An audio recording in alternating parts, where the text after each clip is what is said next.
All right, what's up, folks? We are here with the fourth episode here of some best ball drafts. Welcome, I'm Brian Jester, co-founder here at Occupy Fantasy, joined by Chris Rooney, our lead guy of NFL and best ball here at Occupy Fantasy.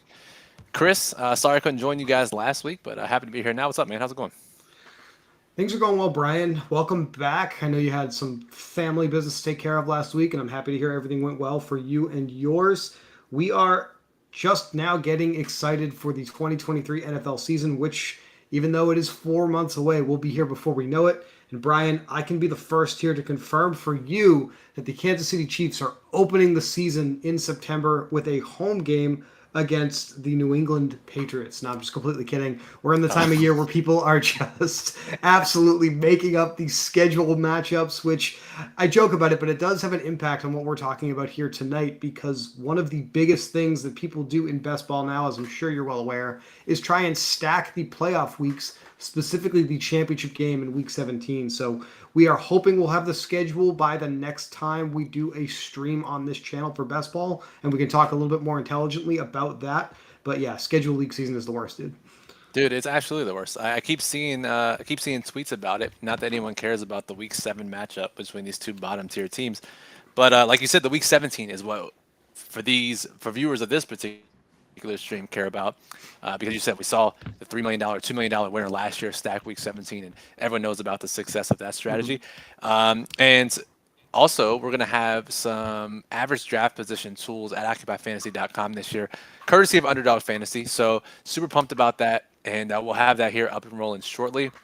I do have it on good authority that we'll at least have some before and after schedule release ADP change graphics and information for you as soon as we get that information. I was talking to some of our data guys, so we're going to have that out for you guys whenever that is released, and we get 24 hours of data. So super pumped about that. And Chris, I feel like we need a name for this stream, right? Like, are we just going to name it like Best Ball Draft number 30? Is that what we're going to do throughout the Yeah, summer? I I feel like we don't. need a name for the. We need a really good name for this show. Right now, it is, I guess, a very much in a pending status, but we're here. We're going to be drafting some best ball lineups on the channel here at least 3 times a week, I guess, for the next few months. Thanks to our partners at Underdog who have entered into agreement with us to sponsor this show for you on the channel. So that's why we're super happy to bring it to you.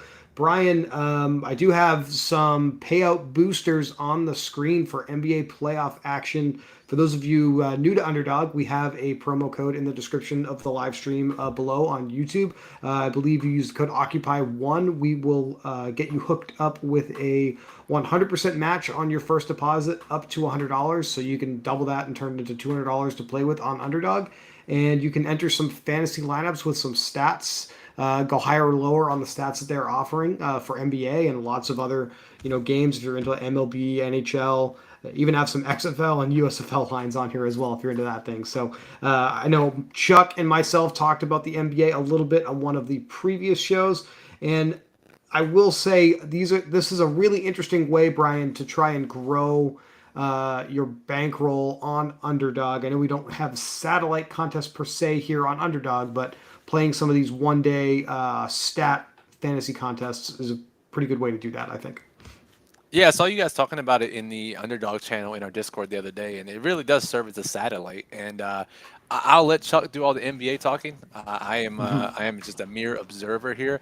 Are your Celtics are they gonna tie this series up, or is it gonna be shame for a city that's had such a rough stretch of championships over the last 20 years? Nah, I think the process is finally going to pay off here. It seems like Embiid and the Sixers are finally going to overcome the big bad Celtics, who have sort of been the real thorn in their side the last few years here. But a little bit of a sore subject right now. I don't want to talk about that too much. Brian, I think we can just jump on into the lobby here. I'll start a best ball draft here. Show takes about an hour, so obviously I will sort of pay quasi attention to what I'm doing here as we go through the draft, and obviously I'll let you talk about whatever you want to talk about while we're on the show together here. Looks like, by the way, we have about 6 spots open in this Best Ball Mania contest that I just entered, so if anybody watching wants to join in on the draft, feel free to do so. More people that do that, the sooner that we will start drafting here. Brian, Chuck and I did 3 shows last week. I have Absolutely no idea how much of that you caught, and I wouldn't blame you if it was absolutely none of it with a wedding going on for the family. So Chuck and I talked a lot about our favorite buys and fades on the board relative to ADP throughout the duration of those three shows. That was a big subject of what we talked about. And then Chuck also had a ton of entries into the prior iteration of this tournament before the NFL draft that Underdog put out called the Big Board. So we talked a little bit about his exposures there on those shows to different players in that contest and how that may have been informing his process in Best Ball Mania. Neither of us have drafted a ton of teams just yet. In fact, pretty much all the teams I've drafted have been here on the channel. So you could probably see what my exposure is just by running back some of the shows we've done together. I mean, first of all, Chuck's a grinder first and foremost, so I'm Mm-hmm. not shocked that he's drafted so many drafts already. And I figured, with this being my first thinking about best ball, obviously you and I love talking about stuff at the high level when we jump on these shows together, and I think it's indisputable that when you draft best ball teams in May, that there's obviously some pros and cons. The pros being if you're up on the news, if you've already got your projections done, which I know you did last weekend, I feel like there's a pretty big edge in being able to beat ADP at a lot of different spots in a lot of different rounds. The con, obviously, being one, we don't know the schedule just yet for that Week 17 stacking for the larger GPPs or the larger tournaments that Underdog is running. But also, obviously, the further out from the season you draft, the more days that are available for guys to get injured where you can't use them in your Right. lineups. So it's a little bit of a give and take. So I think if we focus here on how do we beat ADP this early, which guys are we looking at that we're pretty safe outside of injury that their ADPs are going to rise, whether it's with camp news, whether it's with people just not catching up to their potential expectations for this year. I know you and I were bouncing some ideas off early today, but I really think as we do these drafts in early May that really should be our focus because yeah, we are going to be at a disadvantage for teams that draft in August, but it's can we balance that risk reward of drafting early? Yeah, we almost have to try to do the best we can at this point, Brian, in the calendar to try and forecast which players are going to be going significantly higher as we get into August and early September and try to be early on those guys here. And then when we get to that time of year, see where the values emerge for players that have fallen down the draft board, so to speak. So we are definitely on the same page there. A lot of veterans, I'd say at the running back position especially, seem to be going a lot lower early in the season, in the draft season, I should say here. Think of this, if it's your first time watching a best ball draft on the channel here with us or with anybody, you're playing a 12-person fantasy football contest for about 13 weeks, and then you're also trying to beat the other 600,000 or so people that are entering this contest, right? So it is somewhat like drafting for a season long league, but also with the mindset of how do I beat every single person playing fantasy football this year? The biggest fantasy football contest ever, $15 million prize pool. So, going to be a lot of interest in this as we move through the summer. It looks like we are about to start, Brian, and I have landed the seventh pick in the draft. Not one of my favorite spots to draft. I do like being near one of the ends, beginning or end of the first round doesn't really matter to me. But it's a little harder, I think, to plan picks out a couple rounds when you are in the middle like this, and you just kind of have to hope and pray things fall to you. So we'll see where we It's land as things progress, though. it's certainly harder from a content producing perspective as you're trying to Mhm. juggle both talking and figuring out your picks every 7 picks or so. So yeah, that's tough. I will say here, 9 o'clock at night on the East Coast, looks like we've only got one veteran user in this particular contest, super veteran user in this contest that I entered. The second in Jazzman with the black badge. The red badge is the highest level here on Underdog. I played a lot on Draft, which was the prior iteration of this company, Brian. So I have not actually entered a ton of Best Ball Mania contests over the last couple of years. A lot of things changing in my life for the last couple of years, but really excited to get that badge back on my account here this season with the 7 pick, and we'll see how it goes here at the first 2 picks. But by ADP, it looks like I have a really good chance to land rookie running back Bijan Robinson with the Atlanta Falcons here, and if he is there, that is what my plan is right now. Just so you know, Did you guys draft Bijan in any of the three streams last week? we did not. Okay, so also, I've seen that Justin Jefferson is the number one consensus ADP Obviously, that makes a lot of sense. I remember last year we had the two running back discussion at the top of the board. And there he What goes. what has really changed here in the last 12 months or so? It's where people are now okay. We got to get Justin Jefferson, we got to get Jamar Chase, Cooper Cup, even in these top three spots. I think people have caught on. I would say, just first and foremost, the content in the industry is a lot sharper now, so people understand what they should be drafting. Um, Speaking of what they Also, should be R.I.P. drafting, Bijan draft. yeah. So I'm going to take Travis Kelsey just because he's a little behind ADP. This is a little nuts, but we're going to continue to believe that Travis Kelsey is going to just be who he's been for the last 4 or 5 seasons. And now, Brian, I don't have to worry about tight end really for the rest of this contest. So, Yeah, so but really, yeah, getting if you're drafting the stud tight end this early, right? You're really only drafting another one probably later in the draft. Although I know you and Chuck talked about last week the double stud tight end strategy that obviously didn't work out last year, but certainly has some merit in other years where we get multiple stud tight ends that actually produce. Yeah, it really it depends on where I'm going to land at quarterback here. I mean, if I get someone else that has a stud tight end that they can throw to, then I'll be interested in moving someone like, you know, Hawkinson or Goddard like further up my board, for example. But this is probably a good spot to talk about quarterbacks since now I have a little bit of a vested interest in trying to Yeah. take Mahomes if he's there when it comes back around to me, Brian. Um, some interesting speculation, I think, amongst early drafters that we're going to start to see quarterbacks, the elite quarterbacks, start to go here in the second, third, early fourth round in these contests. I think that's just the market finally realizing what the value is in having an elite quarterback versus having three mid quarterbacks, so For to sure. speak, in these contests. So I think that has sort of shifted these the draft board here as well because you were talking a few minutes ago about why are we seeing wide receivers go at the top. First and foremost, I think you and I have been playing fantasy football for a long time here. I think we agree that wide receivers should be going near the top, but it just seems like now everybody has sort of caught on to that trend. So, you being a really good tournament player in different formats of contests in multiple different sports, I know fantasy football is your favorite, just like mine.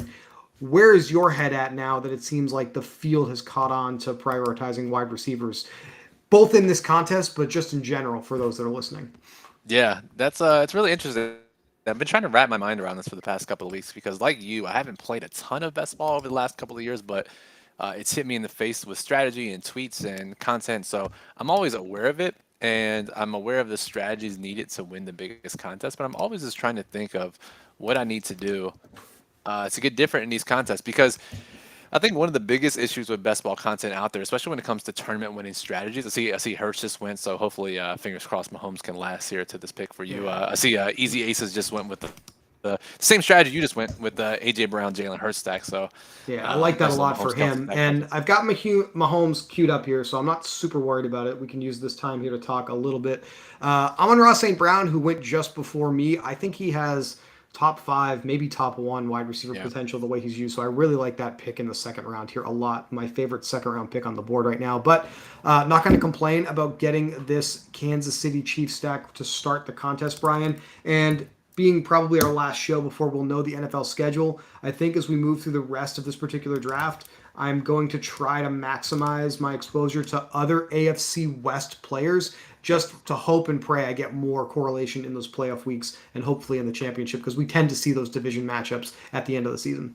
I was just thinking that too, right? That's certainly a smart idea because almost every Week 17 matchup is going to end up being some sort of divisional game. So I really like that call there. So, question from Moose in the chat actually. So, when do you start going away from the best plays to the plays you need to fit in your stacks? Well, if we look at, so this goes back to my point, Chris, of looking at what was successful in previous years. And really, the issue with that is obviously we have high level understanding of what we need to do. But as far as specific roster constructions, how many guys you want to stack, how many low owned players, whatever that definition is for you. Really, that's we're looking back at a one season sample, a season that could go infinite different ways, and we saw the one outcome where it went. So it can be Mhm. really tricky to just use that as a data point. But when in doubt, I think you still want to stack because we know from DFS the upside is there. So I think it's a delicate balance. I'm curious to see what you've seen through a couple drafts so far, Chris, when it comes to balancing. Oh, this guy's a value at ADP, which is what we're trying to maximize in May, versus also if I'm going to win this tournament, I need to stack guys too. I think once we get to about the middle of the draft, so after about the first 100 or so picks, that's when I'm willing to take more shots on lower owned or lower ADP players, particularly players that I have ranked significantly higher than consensus. That's what I've been doing. Chuck and I have talked about it a little bit specifically at receiver. Think wide receivers that you think might be the number one or the number two in their offense that maybe the field isn't valuing as highly. Player I've taken a couple of times on stream is like DJ Chark, for example, with the Carolina Panthers now. Pretty good chance, I'd say, in a wide receiver room featuring Chark, Adam Thielen coming over from the Vikings, and then they just drafted wide receiver Jonathan Mingo, I think, on day 2 of the draft a couple weeks ago. That's real. Terrace Marshall is still over there. Like, it does to me seem like DJ Chark is the guy there to be worried about right now. I mean, plus Thielen is washed. We can't forget that. So Yeah, well, we are biased against the older wide receivers as well as we move into newer seasons. Is probably the nicest way to say it, Brian. Chris, All right, what are so you thinking here? I do not have a running back yet, and I discussed with Chuck that I still have, from a raw fantasy point perspective, points per game ceiling, which is something we'll talk about more probably throughout this show, but throughout the spring and summer, as I'm probably going to get sniped talking about this. Okay, I did not. I still have Derrick Henry as my number one running back on the season, and I'm more than happy to draft him here in the third round pretty much every time if he's there. I don't think Tennessee really meaningfully addressed this backfield in a way that threatens his workload as long as he's healthy. If you read anything about Ty J Spears, who they drafted in the NFL draft this year, he literally has no knees. So I think that's pretty good for Derrick Henry that his immediate competition probably is not long for the NFL before his career even starts. For sure. I guess the biggest worry for me is, and I mean, it's reflected in his ADP right now, is how good are the Titans going to be? And if they are end Hmm. up being a bad team, what does that do to Derrick Henry's workload? However, I will say literally have the potential to have the QB one, tight end one, running back one on any given week, but even over the course of the season, perhaps as well. So And I taking a think running that back, that's an important concept because even though it sounds superficial and overly simplistic, if you've got all the top ranked players at the different positions on your roster, you have a really good chance of not just advancing out of your pool, but competing all the way through the playoffs. So, for sure. So my next question was, so you've got running back here. We know typically that we see hero running back, zero running back, but we saw last year's winner, Pac Ren in this contest, take two running backs early. Any thoughts with this current setup that you have tight end, quarterback, running back? We usually see people hammer receivers, and plus EV rosters have a ton of receivers before round 7. Yet we've seen a million off the board already here, so I feel like we have to start hammering some. What are your thoughts on that position? yeah, I definitely think that's where my mind is at now. I had one running back that I was still really high on in Ramondre Stevenson that I was considering, but he obviously is now off the board. I am pretty high on looking at ADP and my projections.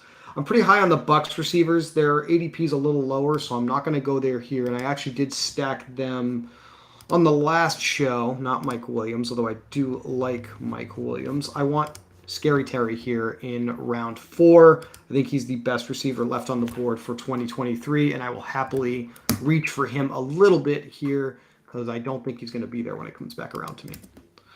Fair enough. And I just noticed that Isaiah Pacheco is going around 4, which to me, as someone who hasn't done any drafts yet, is a absolutely horrific pick. Like, that is god awful in round 4. If he comes back and is on the winning roster in January, please feel free to at me. But that is just the definition of dead zone running back that you do not want on your team. Yeah, folks, we have our first bold call from Brian here. Do not draft Isaiah Pacheco in the top quarter of your drafts, really all year. And I don't Don't disagree get me there. wrong. Don't get I me don't wrong. I dis- like the player, right? I No, like he's obviously. a really good player, and we'll be high on him in spots and showdown and DFS for sure. But they did just bring back Jarek McKinnon. We Yeah. can't forget Clyde Edwards-Helaire is still there. Like, Pacheco looked great down the stretch for them, but his role is not safe by any means. And neither is Kenneth Walker's after the Nope. Seahawks drafted a running back in the second round. This is another pick.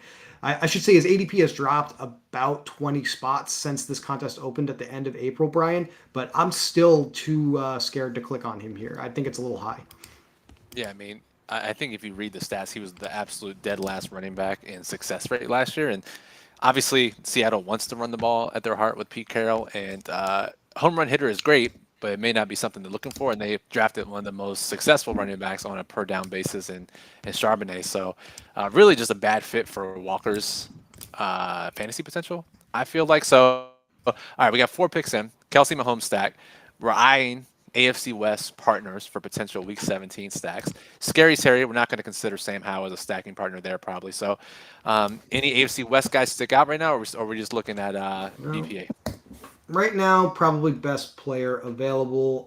I guess outside shot at the Chiefs playing some first place teams based off of where they finished, but I don't see the upside there. I don't see any receivers near the top. Well, the Jaguars got a couple of guys lingering here at the top that I'm kind of interested in. Calvin Ridley went, but Christian Kirk is someone I think I would be interested in taking here. I believe DeAndre Hopkins is still here.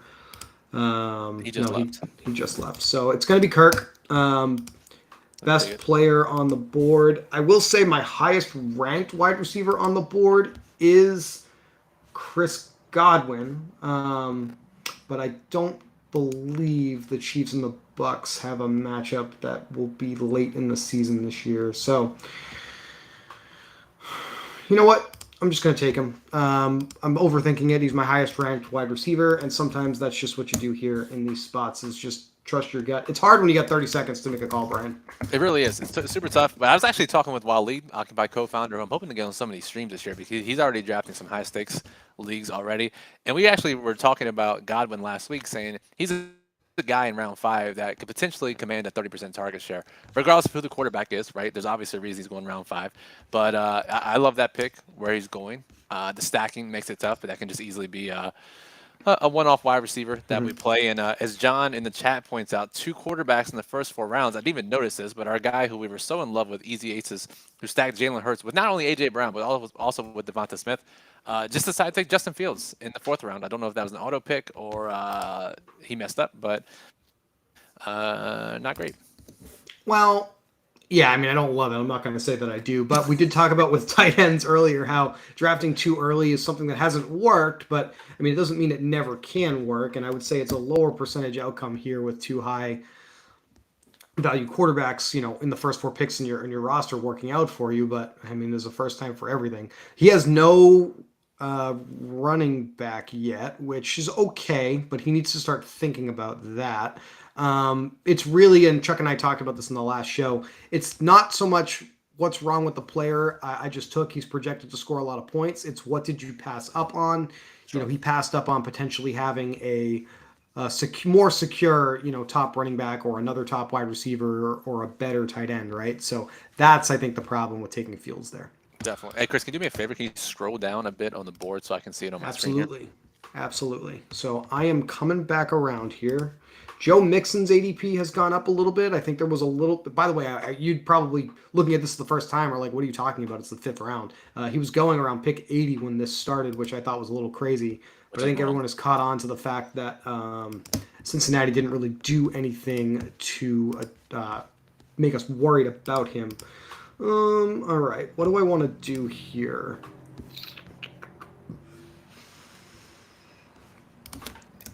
Could go I'm Kadarius with a double stack. I don't know if it's too early for that. I like Tyler Lockett. I think he's my highest ranked wide receiver left, and I'm trying to just sort of jam that position full of high upside players at this point. I still Love like it. him over Jackson Smith and the Jigba here. I think Lockett's got a little bit left in the tank. I don't have a problem with JSN, but I still think Lockett is the play there for now. Yeah, I mean, it's a really crowded situation. We're not really sure how that's going to play out. But again, we're looking for spike weeks here. And we know Lockett can have absolutely just nuclear weeks, which is painful in DFS cash games or season long where you have to make start sit decisions. But in a tournament format like this, we'll certainly play that. Let's see, Chris. So we got Mahomes, Henry. Would you consider Kadarius here? Or I guess, what do you think about the Chiefs' receiving situation? Juju is gone, off to New England, and there's a late round guy that we really like, who I'm almost positive will take, given the start to to this draft. But Mm-hmm. what are your thoughts on Kadarius, Sky Moore, even even the rookie they drafted. Yeah, I think. I mean, I'll give credit Sorry, where it's due. Every single. real Go quick, ahead. Chris. Scroll down for me a bit. Okay. Yeah, Are we good? yeah, all good Okay. now. So I'll give credit where it's due. Obviously, any single time we do one of these shows, because there's a lot of smart people doing content in the industry specifically around best ball, because it's really the only fantasy football contest worth discussing right now. And Adam Levitan of Established the Run sort of made a good point on his Twitter account the other day that really I think the only thing we have to consider with Kadarius Toney Bryant is that I don't know what I think of him necessarily, but we know the Chiefs think extremely highly of him, and I think that's For the sure. most important data point here. So I think the ADP is fine. It's an extremely crowded wide receiver room. We saw the usage for Tony really spike. They almost force fed him the ball when he was healthy after the trade last season. So was obviously an important piece of some playoff showdown lineups, DFS lineups, and I think if, as long as he can stay healthy, he's going to have a really good chance to be the number one scoring wide receiver in this offense. But it's not a lock by any means that he is, and that's why he's probably not going higher, frankly. Absolutely. I have a theory here, and after you make this next pick, I'll talk about it. As I see Anthony Richard go off the board in the seventh round, and that really piques my interest for a few reasons, but a game theory reason, which I'll talk about here in a second. What are you thinking here for this pick? You teed me up on Kadarius, and I'm kind of interested now. Cam Wentz. Just getting caught up on some of the picks I may have missed. So that's what they have as the top running back right now. You have any thoughts on James Conner in Arizona, Brian? It's not who I'm considering here, but I feel like he's going a little low. I am going I to take agree. Tony. Totally agree. No, totally agree with James Conner. I was looking at some ADP today, and I just off the top of my head, no real competition there. And yeah, obviously they're going to be terrible, but he can get there through receiving work. And yeah, I think he literally has Josh Jacobs vibes, given where he's going and what happened to Josh Jacobs last year. Obviously, every year is different, but I think if there's a comparable player from last year's breakout, it's certainly Jacobs to Connor this year, in my opinion. So Chiefs, I've got a double stack now. There's probably room for me to take one more Kansas City Chief player. You and I both know who I have in mind here. Yes. Behind Tony, it's an extremely interesting dynamic. We've got obviously Sky Moore, they drafted really highly last year. We've got Rasheed Rice, who they drafted really highly this year. And we've got a couple of veteran players lingering in MVS. Marquez Valdez Scantling, for those of you who aren't familiar with the lingo. And then obviously we have Richie James Jr., who was previously with the New York Giants. There's obviously a lot of different directions this can go, Brian, and I feel like Richie James in general is being undervalued. I agree. Totally agree. When he gets the opportunities, he certainly produces, whether that's in San Francisco, whether it's in New York. And he's been brought on as a backup in every stop along his NFL career. Do the Chiefs view him that way? Not really sure. I would love to. Oh, Connor just went, by the way. So, Yeah. um, let's go through this next pick, and I'll muse on this Anthony Richard Russian quarterback idea that's floating around in my head. Matt in the chat says Quentin Johnston, perhaps next AFC West stacking partner if we get that Week 17 matchup. So, And he don't mind that. does go around here, and I'm just not sure what I think about that Chargers wide receiver room. I'm not fully burying Joshua Palmer just yet, but I do obviously have to be a little bit more interested in the Chargers because of what I'm building here. I have another spot in mind for a potential game stack partner. I Okay. hope he makes it to me. This is the drafter I'm most concerned about at this point. But I believe still on the board, and there goes Quentin Johnson. Brian, do you have any Which thoughts I on think what's is a good going thing. on? Yeah, okay, that's not who I was considering here. Based off of okay, Cortland Sutton goes. I like Javante Williams here, Brian. Yes. I don't think there's really major competition for him. Melvin Gordon out. Latavius Murray is now with the Buffalo Bills. And as long as this knee injury heals up pretty good, which I'm pretty sure he's got a decent chance at anyway, being ready at least by the end of September, I got a good chance at getting a Chiefs Broncos 3-1 stack here at this point, at some point during the playoff weeks, but at least two times this season for sure. Yeah, I love that. That's a great call there. I think he's another guy that, assuming the injury is fine, which is something it's difficult to know in May. But I agree with you. I think he's a great play, and even if he's a guy that starts slow, he could be a guy that may not have a high advance rate, because how slow he starts. But if you have Javante on your roster in December and in January, I think that could win you a tournament because we've seen his upside. So really quickly before we move on here, I do want to talk about this Anthony Richardson thing. And as I know you were extremely high on him, obviously the rushing ability is through the roof. My thought was if you're in a tournament format like this, where we're trying to stack, and we know game stacks can win not only GPPs and DFS, but obviously in best ball tournaments like this. And in DFS, we talk about you don't have to sometimes 3-1 stack or 2-1 stack even some of these rushing quarterbacks. Does the the upside of a massive game stack in week 17 is that negated if you take a rushing quarterback, right? So obviously Anthony Richardson provides a huge ceiling and floor every week the entire season. But is Mhm. it more you have to get right in the championship rounds if your quarterback is not throwing 40 pass attempts per game and you have multiple receivers on your roster from that team? It's almost like we have to just kind of staying with you on this topic for a second here. Do we have to be more interested with players like him, players like Lamar Jackson or Jalen? Well, Jalen Hurts has showed a little bit more proficiency in the passing game, but Yep. staying on Richardson, do we have to be more interested in his opponent's weapons? Because Yeah. if we're expecting Richardson to eat up the production for the Colts, then we probably want more exposure to Jaguars wide receivers or Texans wide receivers, right? That's kind of, I Yeah. think, my initial gut reaction to that. Yeah, me as well. And I guess the other question is like, are you willing to take? I mean, Deshaun looked horrific last year in his limited time, but are you willing to wait around and take Tua? Are you willing to wait a little bit and take Geno and some of these other pocket passers who could conceivably throw 40 pass attempts, and you have those guys on your roster? So I'll let you think for the last 20 seconds here. I really like AJ Dillon here. This is one of those ambiguous backfields that I'm more than happy with investing in. Another offense that's in flux with a change of quarterback, so may not be as efficient, as people are expecting or as in years past. But I feel really good about these three running backs right now. Fair enough. And I feel like we got to start getting a bunch of receivers here shortly. But I agree with you on all these picks. I like all the picks you've made so far. I think they're all values, which is what we're trying to do here this early in this season. So let's go back to the board for a second, Chris. Matt says, "Oh, maybe we can take Tim Patrick as our as our Denver stacking partner." So, um, all right. So we're in round 10, and you have what, three receivers on the roster? I have four wide receivers. So I have Terry McLaurin, Chris Godwin, Oh yeah. Tyler Lockett, and Kadarius Tony.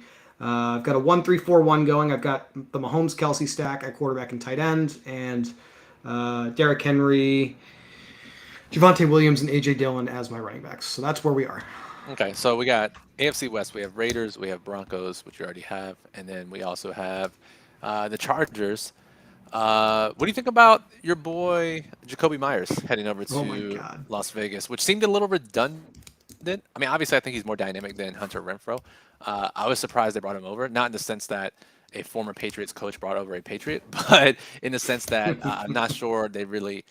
It didn't make a ton of sense given their current weapons, but I think Jacoby Myers could have actually a big season if he pushes Renfro out of the picture. We've seen Renfro have big seasons, but most importantly, I don't think we've seen him have big seasons with Josh McDaniels, right? It's only a 1 year sample, and obviously Renfro was injured a little bit, but that would be my fear there. Looking at what's left on the board here for high upside wide receivers, Deontay went, right? Yeah, he did. So I'm about to timeout, which is bad, obviously. Let's take Jacoby just for the correlation play and the upside. And one of the things we're going to talk about as we move through the summer, Brian, is the potential for spike weeks.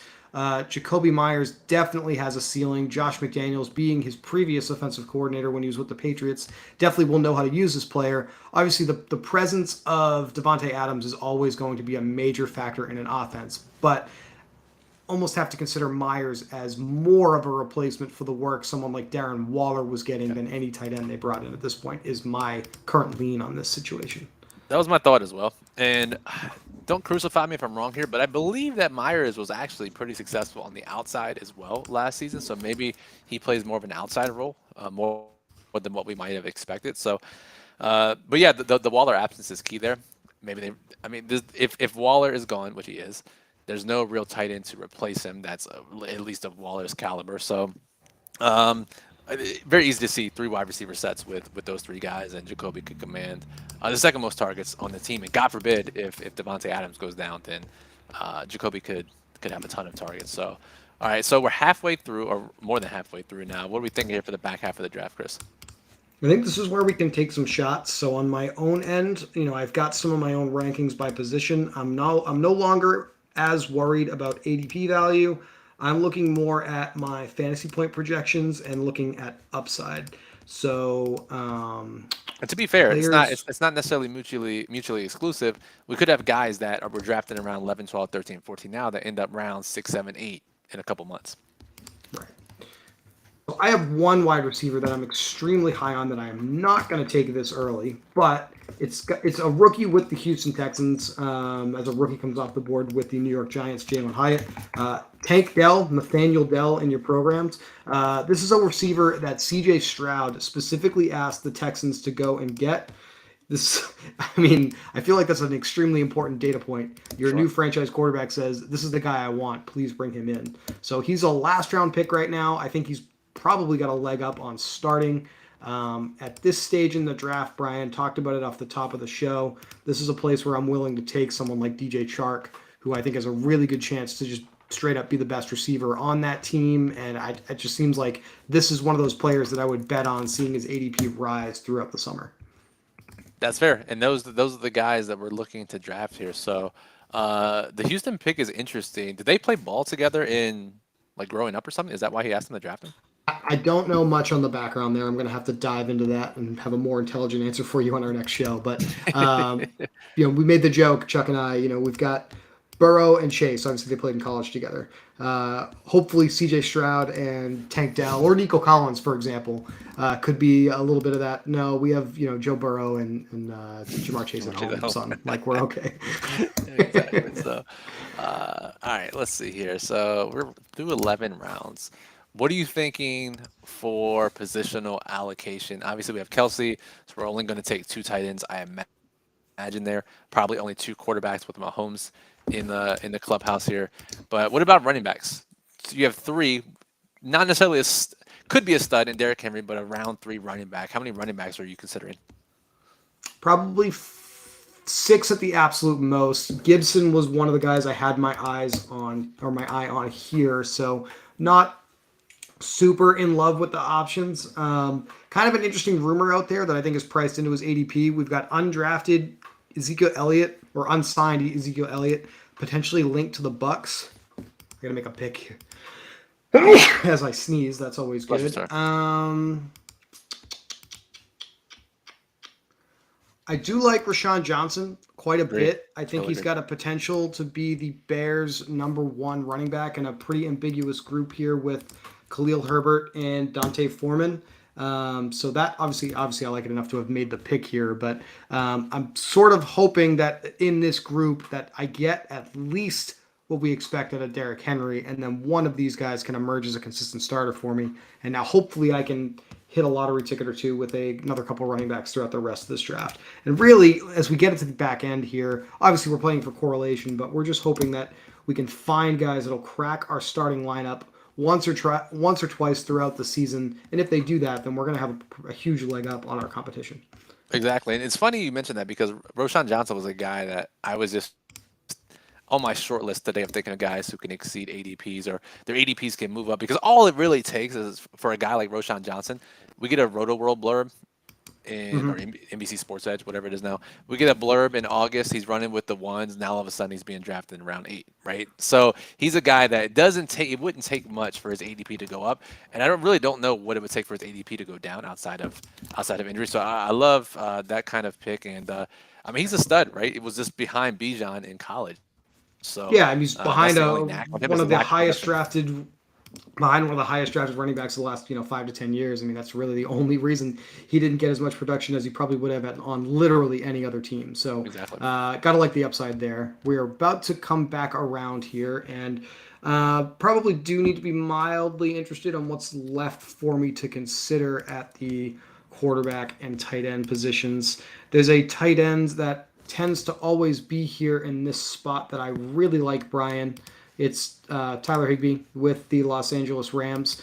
really, if we get a couple of good breaks from the Rams this year, which literally would be, can Matthew Stafford just play? That would be the first thing. And Yeah. can Cooper Cup come back and be healthy and draw his normal attention from a defense? Someone like Higbee is going to slide right back into being a top target from Stafford in that offense, and he's going right around here in the 13th round. His ADP is 156, so it's slightly ahead of ADP. But outside of Kelsey, I mean, I think anybody has a chance of cracking the top, let's call it 8 tight end. And Higbee's definitely one of those guys that could be there by the end of the season. That would be worth having on your roster. I agree. I like the spot. And their weapons and entire offensive situation could not get any worse than what it was towards the end of last season. So certainly should be up from there. And clip that if it turns out to be false and they are an absolute disaster this year, which I guess could happen. But Gesicki was another guy that we talk about moving teams. Just was not used properly, admittedly, by Mike McDaniel last year. Didn't fit the system, but now going to a team that historically has used tight ends in the past. It didn't really work out when they brought in Hunter Henry and Jonnu Smith, just trying to recreate the Gronk and Hernandez days of past. But Gesicki's a guy that's obviously very talented, can play basically slot receiver. He's a guy I'd be willing to take some shots on late in drafts. Yeah, and I do believe we still have Hunter Henry to reckon with there in that offense. So Jonnu Smith is over in Atlanta now. So that's my only concern with Gesicki. I think he's clearly the better athlete, but the Patriots tend to do very Patriots things and they not feature the player that we think they should feature. So there's our boy Rashid Shaheed coming off the board, another Chiefs receiver, MVS. I think that's a great spot for him. I will say I was considering Tyler Algier here. I think that's a great late round draft pick, especially if there's any kind of issue with Bijan this year. He's going to have a big opportunity to produce. One of my favorite receivers that's left, Brian. I took him on at least one show that we had. It is McCole Hardman, who's now on the Jets. Feel like he's got a really good opportunity to produce there. A little bit of a hole open now with Elijah Moore being gone for him to have a similar role to the one that he used to have with the Kansas City Chiefs. Obviously, we got a fast player there who's capable of hitting a ceiling, and that's what we're looking for at this point. For sure. All right, so now I'm trying to think of any quarterbacks that make sense for our roster that we can stack with. Are there any? Is Bryce Young still available? Is he a Bryce guy? Young, Bryce Young has gone off the board. Okay, so scratch that So let's look at immediately. quarterback. We've got Matthew Stafford as an option, and I did take his tight ends, so that's something to mildly be interested in. I have my eye on. We have Burrow and Chase at home. Tank Dell near the end of the draft, so C.J. Stroud is certainly an option. Jimmy Garoppolo. Yeah. I have Jacoby Myers here, so we're not completely dead in the water here for stacking partners. Baker Mayfield is expected to be the guy in Tampa as well. So yeah, this is where we're at quarterback, Brian. Oh my God. Okay. Jimmy G's not a bad option. I mean, we could go Sam Howell, but I'm not sure I trust that. We do get the McLaurin connection there, but Jimmy G, we get some, and you really get the double correlation there because you have Javonte Williams. You're going this whole AFC West theme, so I could certainly see that as well. And it seems like a pretty safe pick, right? I don't really think there's any question he's going to be the guy for McDaniels in 2023. So that's certainly probably very highly on the list now for a quarterback.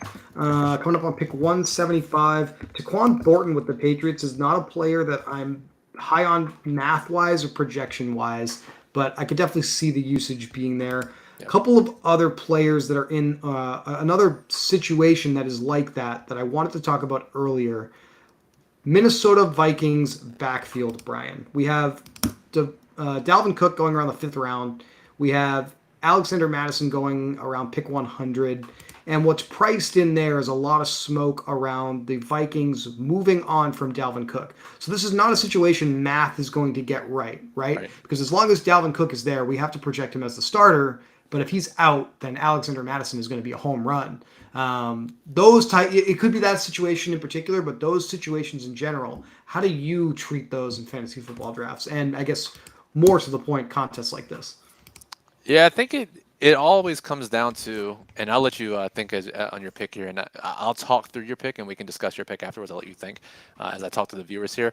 But I think it goes with the rest of the construction of your roster. As we talk about, I think you and Chuck talked about it maybe last week. Low owned guys that reach the championship round. Really, what that means is they underperformed for most of the season or were injured for some portion of the season. There's a reason that they were on many rosters heading into the championship rounds. But really, in order to have those guys succeed in the championship, you need to have a roster that allows you to have that type of player. So if you take someone like Madison and he ends up being a backup, but Cook gets hurt in week 16, 17, whatever it is, really you need another running back early or some other complementary running back to get you through those weeks to get into the championship rounds. So the same goes with someone like Jameson Williams, who was probably watching our streams and was betting single game parlays. He's out for the first 6 games. Probably has a lower advance rate as a result. But if we can find some complementary receivers that we think can get out of the gates early, and maybe they're not great in the second half of the year, but we have Jameson to complement him, I think that makes a ton of sense. So something you have to think about as you're building your rosters throughout these drafts. I ended up passing on the quarterback in that spot. Another player with some ceiling, I think, that goes really, really late is Van Jefferson with the Rams. Had some big spike weeks on the pretty poor Los Angeles Rams offense that got put together at the end of the season with like Baker Mayfield and John Wolford leading the charge.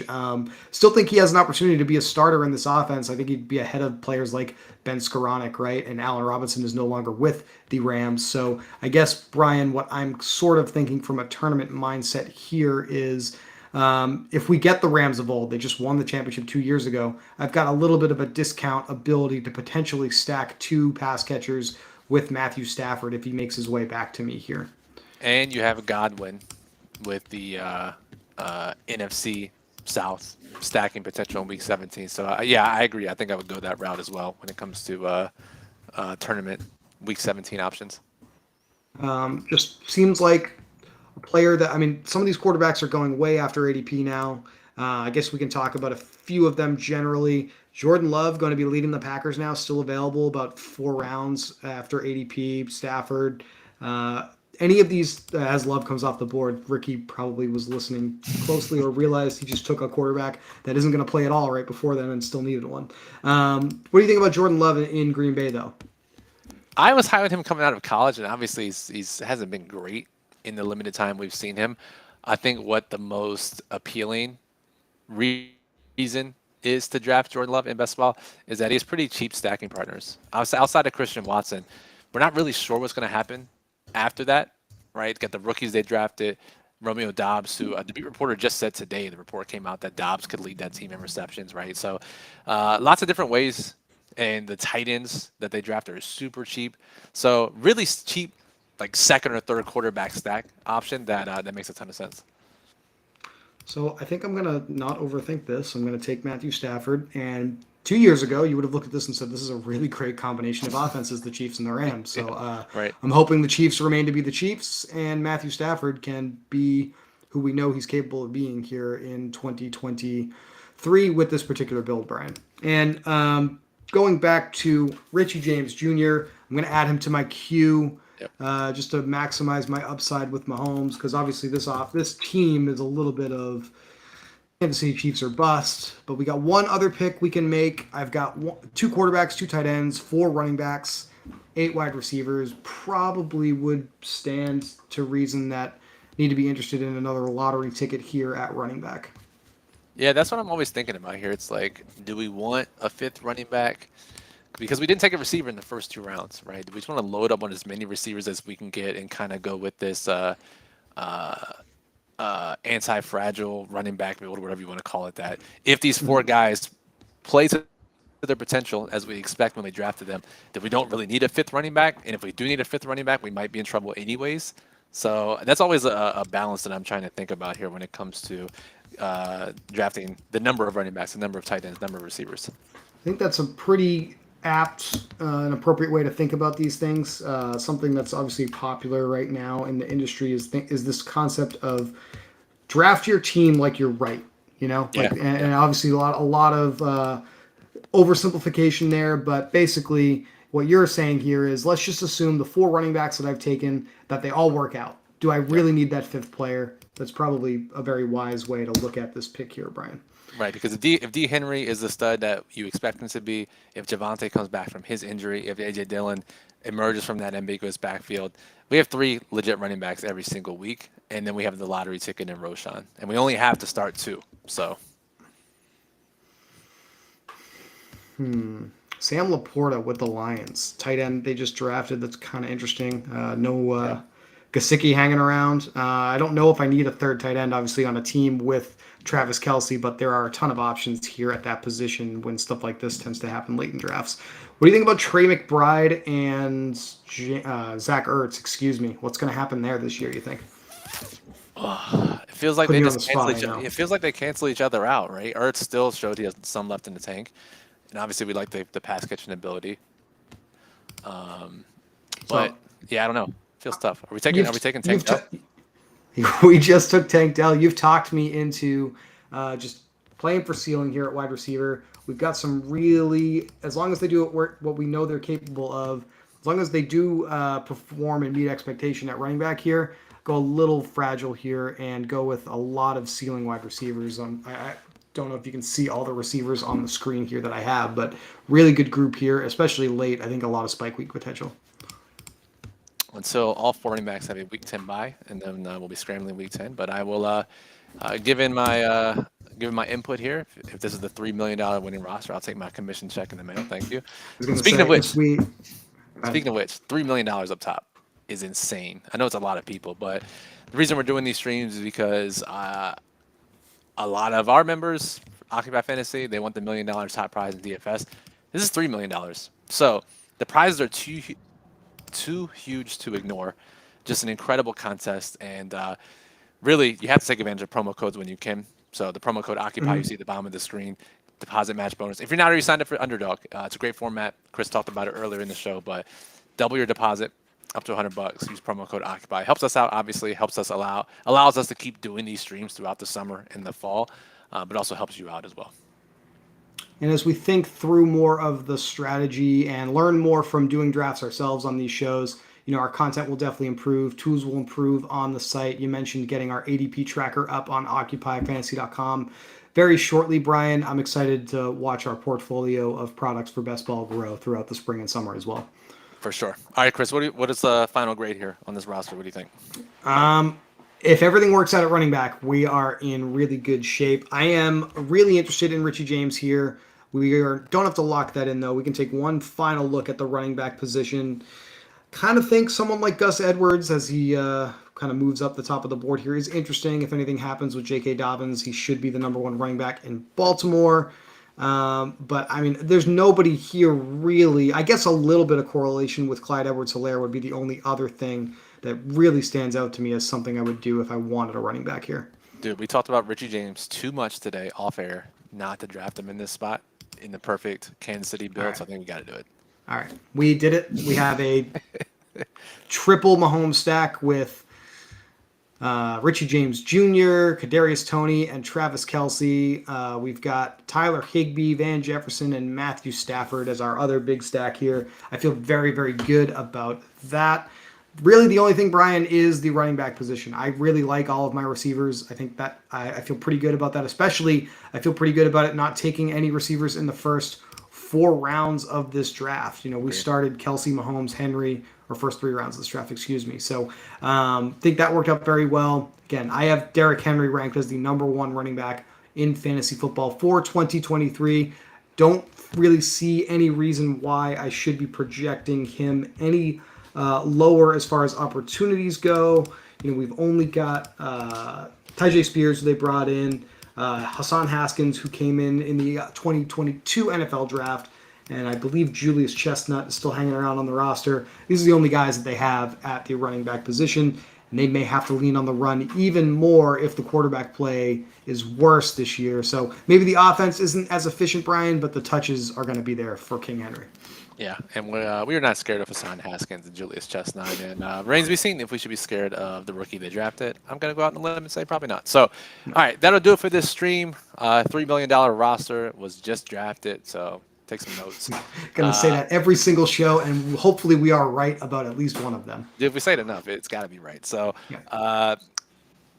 that will do it for this video. Mhm. Chris will be back with Chuck Friday evening. Yes, sir. Uh, Ken, one of our staff members, will join Chuck on Sunday, Mother's Day.